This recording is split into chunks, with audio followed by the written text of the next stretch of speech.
प्रकाश के परावर्तन के बारे में। अब हम लोग पढ़ते हैं दर्पण के बारे में कि दर्पण क्या होता है।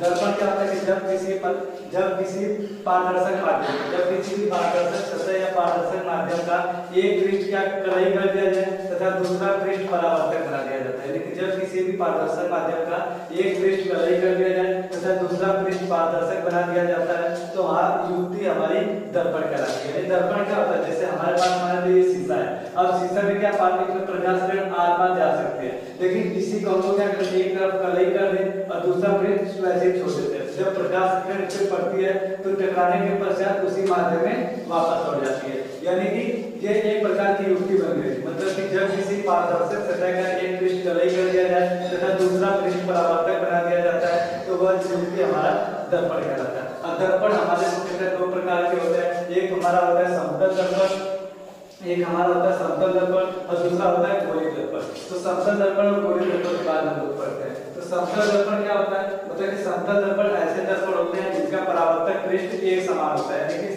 समतल दर्पण वे दर्पण जिनका परावर्तक पृष्ठ एक समान होता है उन्हें हम लोग समतल दर्पण कहते हैं। यानी कि समतल दर्पण ऐसे दर्पण होते हैं जिनका परावर्तक तल एक समान होता है उन्हें हम लोग समतल दर्पण कहते हैं। जैसे हम लोग इसमें देख सकते हैं, ये हमारा है समतल दर्पण।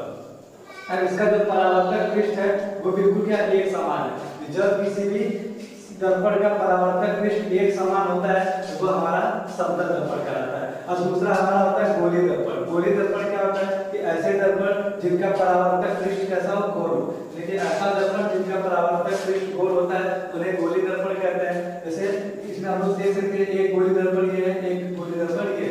यानी कि जब किसी कांच के खोखले गोले को बीच से कट कर दिया जाता है तो इसके दो भाग हो जाते हैं। तो इस प्रकार के जो दर्पण बनेंगे उन्हें हम लोग गोलीय दर्पण कहते हैं। गोलीय दर्पण क्या होता है कि ऐसे दर्पण जिनका परावर्तक पृष्ठ गोल होता है तो उन्हें गोलीय दर्पण कहते हैं। गोलीय दर्पण मुख्यतः दो प्रकार के होते हैं। एक होता है अवतल दर्पण, दूसरा होता है उत्तल दर्पण। तो एक होगा अवतल दर्पण, दूसरा उत्तल दर्पण। तो अवतल दर्पण के बारे में देखते हैं। अवतल दर्पण क्या होता है कि अवतल दर्पण ऐसे दर्पण होते हैं जिनका परावर्तक तल अंदर की ओर होता है। अवतल दर्पण ऐसे दर्पण होते हैं जिनका परावर्तक तल अंदर की ओर होता है, उन्हें अवतल दर्पण कहेंगे। और जिनका परावर्तक तल बाहर की ओर होता है उन्हें उत्तल दर्पण कहते हैं। यानी कि दर्पण हम लोग देखेंगे दर्पण क्या होगा। दर्पण क्या होता है कि जब किसी पारदर्शक सतह का एक पृष्ठ कलई तथा दूसरा पृष्ठ परावर्तक बना दिया जाता है तो वह युक्ति हमारा दर्पण कहलाता है। दर्पण दो प्रकार के होते हैं, एक समतल दर्पण, एक गोलीय दर्पण। तो समतल दर्पण क्या होता है जिसका परावर्तक पृष्ठ एक समान होता है वह समतल दर्पण कहलाते हैं, और जिनका परावर्तक पृष्ठ गोल होता है उन्हें गोलीय दर्पण कहलाते हैं। अब गोलीय दर्पण में हमारा दो है, एक है अवतल दर्पण, दूसरा है उत्तल दर्पण। अब अवतल दर्पण क्या होता है कि ऐसे दर्पण जिनका परावर्तक पृष्ठ अंदर की होगा और जिनका परावर्तक पृष्ठ बाहर होता है उन्हें उत्तल दर्पण कहते हैं। इन सब चीजों के बारे में हम लोग अगले वीडियो में विस्तृत रूप से पढ़ेंगे। तब तक के लिए जय हिंद। Welcome back to my YouTube channel S K educational point. जैसे कि हम लोग पहले कल के वीडियो में हम लोग पढ़े थे प्रकाश के बारे में, प्रकाश के परावर्तन के बारे में। तो आज हम लोग उसके आगे पढ़ने वाले हैं कि प्रकाश के बारे में। तो हम लोग कल पढ़े थे प्रकाश के बारे में कि प्रकाश क्या होता है, प्रकाश का परावर्तन क्या होता है। आज हम लोग प्रकाश के परावर्तन के नियम के बारे में पढ़ने वाले हैं। तो प्रकाश के परावर्तन के कितने नियम होते हैं इन सब के बारे में पढ़ेंगे। तो प्रकाश के परावर्तन के जो नियम होते हैं, प्रकाश के परावर्तन के निम्नलिखित दो नियम होते हैं। तो प्रकाश के परावर्तन के वो दो नियम कौन से होते हैं उसके बारे में हम लोग पढ़ने वाले हैं। तो प्रकाश के परावर्तन के दो नियम में पहला नियम हमारा है आपतित किरण, परावर्तित किरण तथा अभिलंब तीनों एक ही तल में स्थित होता है। जैसे कि आप लोग यहाँ देख सकते हैं कि हम लोग इसका मतलब फिगर बनाए हैं। तो इसमें क्या होता है मतलब कि इसमें ये हमारा आपतित किरण है, ये परावर्तित किरण है, ये साथ में अभिलंब है।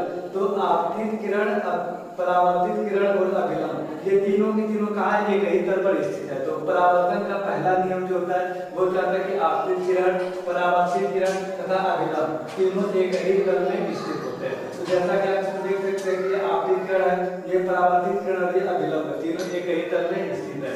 और दूसरा नियम होता है इसका आपतन कोण तथा परावर्तन कोण। आपतन कोण तथा परावर्तन कोण आपस में बराबर होते हैं।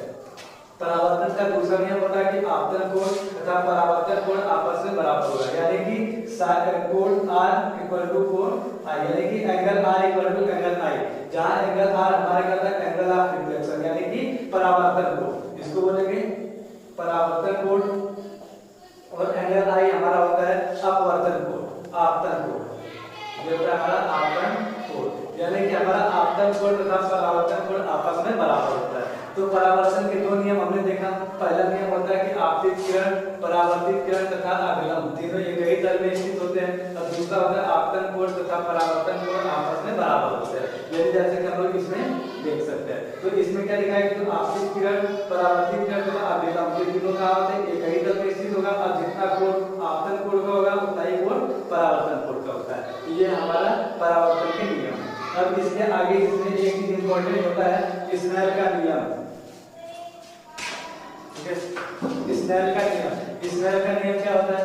स्नेल का नियम भी इसमें बहुत ही इंपॉर्टेंट होता है। ये सबसे ज्यादा पेपर में पूछा जाता है। स्नेल का नियम, स्नेल का नियम क्या होता है कि आपतन कोण की जगह sin i तथा परावर्तन कोण की जगह sin r का जो अनुपात होता है वो एक नियतांक के बराबर होता है। यानी कि आपतन कोण की जगह sin i तथा परावर्तन कोण की जगह sin r का जो अनुपात होगा वो एक नियतांक के बराबर होता है। तो हम इसके sin i अपन sin r equal to constant या नियतांक। तो स्नेल का नियम क्या होता है? आपतन कोण की जगह sin i परावर्तन कोण की जगह sin r का जो अनुपात होगा वो एक नियतांक के बराबर होता है। तो प्रकाश के परावर्तन के नियम क्या होता है? प्रकाश के परावर्तन के नियम हम लोग देखें कि आपतित किरण, परावर्तित किरण तथा अभिलंब तीनों एक ही तल में स्थित होते हैं जैसे इसमें दिखाया गया है। तो दूसरा आपतन कोण तथा परावर्तन कोण आपस में बराबर होता है यानी कि sin कोण r बराबर कोण i। और इसी में सबसे इंपॉर्टेंट आता है स्नेल का नियम। तो स्नेल का नियम क्या होता है? आपतन कोण की जगह sin i तथा परावर्तन कोण की जगह sin r का जो अनुपात वो एक नियतांक के बराबर होता है।